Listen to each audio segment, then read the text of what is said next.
A powerful and fast-moving storm system barreled through Springfield and Greene County, leaving a trail of widespread damage and plunging nearly 50,000 city utilities customers into darkness. Local emergency management officials swiftly warned that this was only the beginning. As additional rounds of severe weather were forecast through Thursday, the hazards included damaging wind gusts exceeding 70 miles per hour, quarter-sized hail, intense cloud-to-ground lightning, and the risk of isolated tornadoes. Several of the county's storm sirens sustained damage or were rendered inoperable due to power outages. Officials urged residents to rely on alternative notification systems, such as weather radios, mobile alerts, and verified social media channels for critical updates. The National Weather Service office in Springfield confirmed wind gusts reaching an alarming 90 miles per hour near the Springfield-Branson National Airport. Meteorologist Kelsey Angel emphasized the ongoing risk, stating that the potential for flash flooding and additional rounds of severe weather remained elevated throughout the week. At approximately 9:20 a.m. on Tuesday, the 29th of April, a tornado warning was issued for areas northeast of Fremont Hills, including Rogersville. The warning remained active until 10:15 a.m. In its wake, widespread wind damage was reported across Springfield and Greene County, including numerous downed trees, broken limbs, and suspected tornado activity in certain neighborhoods. City utilities advised residents to treat all downed lines as live and to report any suspected gas leaks immediately. Authorities also warned against non-essential travel as emergency crews worked to clear debris from roadways and assess structural damage. Springfield's police and fire departments remained on high alert, responding to numerous calls for blocked streets and damaged homes. Residents were urged to remain indoors and allow first responders space to operate safely and efficiently. In Monette, recovery efforts began early Tuesday, following a direct hit from the morning's destructive storms. The city was littered with downed trees and power lines, and property damage was widespread. On the town's west side, a relatively new storage facility, constructed only 3 years ago, was completely leveled. Owner Ken Madison spent the day assisting renters, retrieving salvageable items from the wreckage. Larger vehicles and trailers remained buried beneath the collapsed structure. Throughout Monette, neighbors mobilized with chainsaws to remove fallen trees, many of which had landed on homes or were entangled in live power lines. Stephen Bergeron, a local resident, recalled monitoring the radar and receiving a warning call as the tornado approached. Moments later, a neighbor's tree crashed into his roof. Despite the chaos, Bergeron was fortunate to have a gas-powered generator that restored some power to his household and nearby homes. City officials and Berry County Emergency Management had not yet released public updates on potential injuries or further damage assessments. Central New York endured its own bout of severe weather late Tuesday night, with thousands of residents left without power by Wednesday morning. More than 7,000 customers remained offline, with Oneida County suffering the most significant outages. Nearly 5,000 homes and businesses affected. Surrounding counties, including Herkimer, Madison, and Oswego, also reported hundreds of disruptions. Cayuga County appeared largely unaffected, recording only a single outage. The storms, which prompted a severe thunderstorm warning at 6 p.m., delivered high winds that uprooted trees and severed utility lines. In Manlius, fallen trees inflicted damage on 2 homes and triggered a gas leak.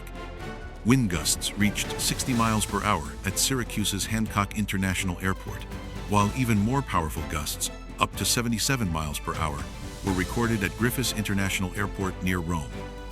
In Dover, Ohio, city officials, including Mayor Shane Gunno, assessed widespread storm damage after fierce winds battered the area. The south side of the city bore the brunt of the impact, with numerous trees downed and several roads rendered impassable. Restoration efforts by local crews stretched into the night, with power fully restored by 11 p.m. A home on 4th Street sustained significant roof damage from a fallen tree, and multiple vehicles were struck by debris. Across Tuscarawas County, power outages were widespread. In New Philadelphia, 459 customers lost electricity, while Ericksville recorded 619 outages. In response, Claymont City Schools and Indian Valley Local Schools suspended classes on Wednesday. Although state highways remained open, more than 60 roads were closed in neighboring Harrison County due to storm damage. A barn southeast of Carrollton lost its roof, and portions of U.S. Route 250 were temporarily shut down. The Ohio Department of Transportation continued to monitor and clear affected roadways including County Roads 14 and 62. The storm system's path extended into Pennsylvania, where tragic consequences unfolded. In Pittsburgh, a man was electrocuted after coming into contact with live wires around 7 p.m. Meanwhile, in State College, a 22-year-old man died while attempting to extinguish a mulch fire ignited by downed electrical lines. Across the broader Midwest and into the heartland, over 280 reports of straight-line wind damage were documented, many involving gusts exceeding 70 miles per hour. The widespread system spanned from Texas to New York, unleashing hailstorms in Texas and confirmed tornadoes across Oklahoma and Missouri. In Guthrie, Texas, hailstones measuring up to 5 inches in diameter were reported, accompanied by wind gusts over 100 miles per hour. Missouri recorded wind gusts as high as 90 miles per hour near Nixa and Willard. The National Weather Service confirmed 3 tornadoes linked to this storm system, one near Collinsville, Oklahoma, where roofs were torn from buildings and large trees were uprooted, an EF1 tornado in Verona, Missouri, that inflicted severe damage to multiple homes and agricultural structures, and an EF0 tornado near Nixa that caused lighter but still notable damage. In Potosi, Missouri, residents endured a second major weather disaster in less than a month.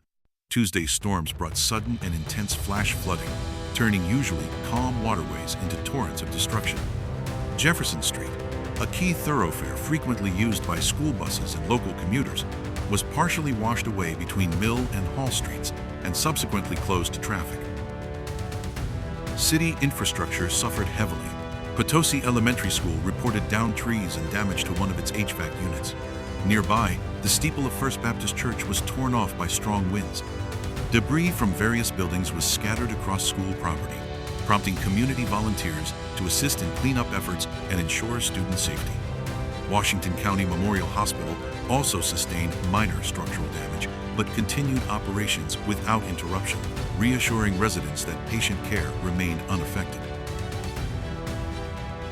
City officials, including Mayor Joseph Blunt, engaged directly with state representatives and the governor's office to coordinate recovery and seek assistance. With forecasts predicting several more days of rain, officials and residents alike prepared for the possibility of further flooding and additional hardships.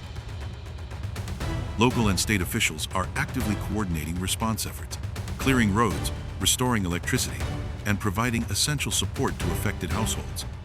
Utility workers, emergency crews, and volunteers are putting in long hours to make neighborhoods safe again.